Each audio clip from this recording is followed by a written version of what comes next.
Viewers, இன்றைக்கி நம்ம பார்க்க போகிற ரெசிபி என்னன்னு பார்த்தீங்கன்னா, நேச்சுரல் சிப்ஸு செய்கிறது எப்படி. இதுக்கு தேவையான பொருட்கள்: கார்ன்ஃப்ளவர் மாவு 1 கப்பு, மைதா மாவு 1/2 கப்பு, மிளகாய்த்தூள் 1/4 டீஸ்பூன், மிளகுத்தூள் 1/4 டீஸ்பூன், உப்பு தேவையான அளவு, எண்ணெய் தேவையான அளவு.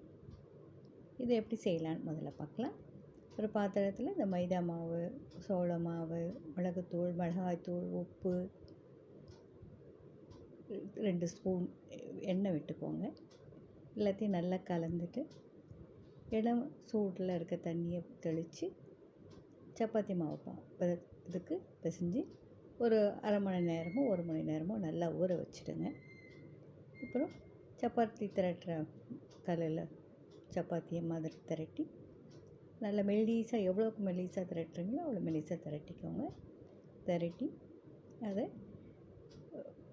முக்கோணம் ஷேப்பில் சின்ன சின்னதாக கட் பண்ணிக்கோங்க. அந்த மாவை இது மாதிரி எல்லா மாவையும் சேர்த்துட்டு ஒரு கடாயில் எண்ணெயை வச்சு இந்த துண்டுகளை போட்டு பொரிச்சு எடுங்க. இதுவே நேச்சுரல் சிப்ஸு செய்கிற முறையாகும். இதுக்கு டொமேட்டோ சாஸோ, மயோனீஸு, ஒயிட் சாஸ் எது வேணாலும் நீங்கள் தொட்டு சாப்பிடலாம். இது குழந்தைங்களுக்கு ரொம்ப பிடிச்சமாக இருக்கும். நீங்கள் செய்து பார்த்துட்டு உங்கள் ஃபீட்பேக்கை எனக்கு சொல்லுங்கள். தேங்க்யூ. மேலே ஒரு நல்ல ரெசிபியில் சந்திக்கலாம்.